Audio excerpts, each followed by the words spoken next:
दोस्तों आज की इस कहानी में हम बात करने वाले हैं पूनम पाठक जी, जो पेशे से सीए हैं, लेकिन जो उनकी ये जर्नी है सीए बनने की, ये बिल्कुल भी आसान नहीं रही। देखिए, बचपन में यूपी में पली बड़ी हैं और यूपी का माहौल आप समझते हो, जहाँ लड़कियों को घर से बाहर तक नहीं निकलने दिया जाता। अगर बाजार भी जाना है तो भी अपने पिताजी के साथ या अपने भाई के साथ, अन्यथा उनको बाजार तक नहीं जाने दिया जाता।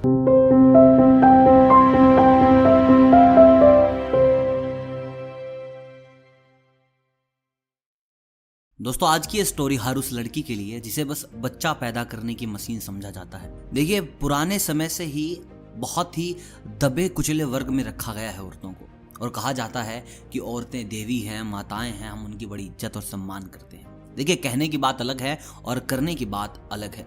लेकिन आज मैं बात करने वाला हूं एक ऐसी नारी की जिसने पूरे समाज से लड़ाई की और एक ऐसा रुतबा हासिल किया कि आज हर कोई उन्हें बड़े अदब के साथ देखता है, बड़ी इज्जत के साथ देखता है और सम्मान करता है। दोस्तों आज की इस कहानी में हम बात करने वाले हैं पूनम पाठक जी, जो पेशे से सीए हैं, लेकिन जो उनकी ये जर्नी है सीए बनने की, ये बिल्कुल भी आसान नहीं रही। देखिए, बचपन में यूपी में पली बड़ी हैं और यूपी का माहौल आप समझते हो, जहाँ लड़कियों को घर से बाहर तक नहीं निकलने दिया जाता। अगर बाजार भी जाना है तो भी अपने पिताजी के साथ या अपने भाई के साथ, अन्यथा उनको बाजार तक नहीं जाने दिया जाता। और एक ऐसे घर में जहाँ पर 5 बहनें हैं, कोई भी भाई नहीं, तो ऐसे में घर का माहौल बिल्कुल बदला हुआ।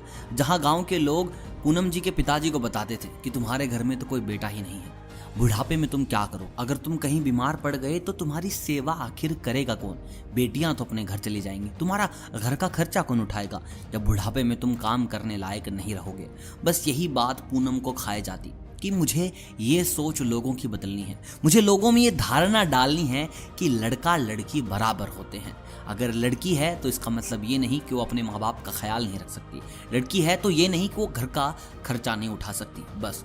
और उन्होंने सोच लिया था कि इस धारणा को बदलने के लिए पहली और सबसे ज़रूरतमंद चीज़ है एजुकेशन। और वो अपनी पढ़ाई के लिए भी घर वालों से लड़ी कि मुझे पढ़ने जाना है, मुझे पढ़ने दो, क्योंकि लड़कियां पढ़ती ही नहीं थी उस वक्त। अपने घर वालों से झगड़ के उन्होंने स्कूल में एडमिशन लिया और बाद में बस ये देखती रही कि आखिर ऐसा क्या करूं कि लोगों की सोच बदल जाए। उनको होम साइंस दिलवा दी गई। बाद में किसी ने बताया कि कॉमर्स में बहुत अच्छे अच्छे कोर्स हैं, वहाँ पर अगर तुम सीए बन गई तो तुम अपनी ज़िंदगी ही बदल दोगी। अपने घर वालों से लड़ाई की कि मुझे सीए बनने दो, और घर वालों ने हथियार डाल दिए थे कि इतने सालों से तू लड़ती आ रही है, मुझे पढ़ने दो, जा कर ले सीए, ले ले तू कॉमर्स में एडमिशन, लेकिन हम तेरे साथ नहीं जाएंगे, अपने आप कर सब कुछ जो करना है। वो स्कूल में गई, एडमिशन लिया, और वही हुआ जिसका डर था। 65 बच्चों की क्लास में 64 लड़के और वो एक लड़की। उनके साथ बहुत ज़्यादा यूटीजिंग होती थी। कोई चिंगम लगा देता था कपड़ों में तो कोई पीछे से बुरा भला कहता, लेकिन इरादे बहुत मजबूत थे। उन्हें पता था कि उन्हें क्यों पढ़ना है, उन्हें लोगों की सोच बदलनी थी। बस कैसे ना कैसे करके उन्होंने अपनी जो कॉमर्स की पढ़ाई थी वो 12वीं तक कंप्लीट की, और बाद में घर वालों से पूछा कि मुझे सीए बनना है, आप मुझे बाहर डलवा दीजिए। लेकिन कहीं ना कहीं पूनम को भी पता था घर की आर्थिक स्थिति ठीक नहीं है, 5 महीने हैं, शादी करनी है, कुछ की शादी हो गई, खर्चे बहुत हैं, जिसके चलते उन्होंने बीकॉम में एडमिशन ले लिया। बीकॉम के बाद उनकी सारी दोस्त एमबीए करने चली गई, तो उन्होंने भी घर वालों से कहा कि मुझे एमबीए कर लेने दो, लेकिन वहाँ भी आर्थिक स्थिति। तो जो इनकी सबसे बड़ी बहन है, उन्होंने कहा तू मेरे साथ दिल्ली चल, वहाँ पे तुझे जो कोर्स होगा वो करवा देंगे, लेकिन यहाँ पर अच्छा माहौल नहीं है।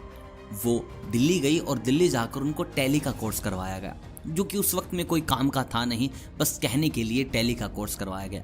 3 महीने के कोर्स के बाद जब घर वाले सोचे कि अब वही वापस आ जाएगी थक हार के, तो उन्होंने वापस जाना ठीक नहीं समझा, एक सीए फर्म में जॉब करना स्टार्ट कर दिया।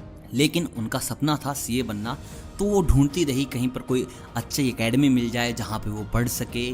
कोई इंटरनेट था नहीं, तो बस सब कुछ घूम के, पैदल चलना, जॉब करना, एकेडमीज़ में घूमना, कहाँ पर अच्छी एजुकेशन मिलेंगी, बुक्स कहाँ मिलेंगी। उसके बाद टाइमिंग भी उनको एक ऐसी चाहिए जहाँ पर वो अपनी जॉब कर सके। दोपहर की सारी क्लासेस, दोपहर में उनकी जॉब। तो उन्हें एक क्लास मिली जहाँ वो मॉर्निंग सुबह 7 बजे पढ़ाते थे, तो बस उन्होंने समझ लिया था कि यही सफलता की चाबी है। सुबह अपनी क्लासेस में जाती, दोपहर को अपनी जॉब करती और शाम रात को अच्छे से मन लगाकर पढ़ती। जब भी टेस्ट होते टॉप करती। और उन्होंने जो पहली स्टेज थी सीपीटी, वो मात्र 2.5 महीने में कंप्लीट कर दी। जहाँ लोग 4-4, 5-5 महीने लगे रहते हैं, 6 महीने लगे रहते हैं, वो पहली स्टेज उन्होंने 2.5 महीने में पार कर ली। तब घर वालों को लगा कि हाँ कहीं ना कहीं कुछ कर लेगी। उसके बाद उन्होंने IPCC की, उसमें भी उन्होंने अच्छे मार्क्स लिए, पास कर गई। लेकिन उसी बीच घर वालों ने ज़बरदस्ती उनकी शादी करना चाही। उन्होंने काफ़ी मना किया, लेकिन देखिए समाज में रहने के लिए माँ बाप की बात माननी बहुत ज़रूरी है। उन्होंने शादी कर ली और जैसे ही शादी की उनकी ज़िंदगी में फेलियर आया। वो CA बनने से कुछ ही पल दूर थी, लेकिन ना जाने क्या हुआ कि फेलियर, पहला फेल, दूसरा फेल। कहीं ना कहीं रिश्तेदार भी बोलने लग गए थे कि बस अब इससे बच्चा करवा लो, इसको ज़्यादा मत पढ़ाओ, इससे नहीं होगा। जो लोग साथ थे वो सब उनके खिलाफ हो गए कि बस अब इतना ही था, तुझे 4 से 5 साल हो गए, अब तू रहने दे, तेरे से नहीं होगा। हर वो इंसान जो कहीं ना कहीं ये बोलता था कि हाँ कर लेगी, उसने भी ये बोल दिया था कि बस अब इससे बच्चा करवा लेना चाहिए, अब ज़्यादा मत पढ़ाओ। और उनके सामने ये बातें होती थी।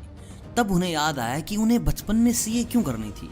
क्या CA बनने के लिए? नहीं, उनको CA करना था, उन्हें लोगों की धारणा बदलनी थी। उन्हें लोगों को बताना था कि नहीं, लड़का लड़की बराबर होते हैं, लड़की भी वो काम कर सकती है जो लड़के करते हैं। और उन्होंने फिर से मेहनत की, CA बनी।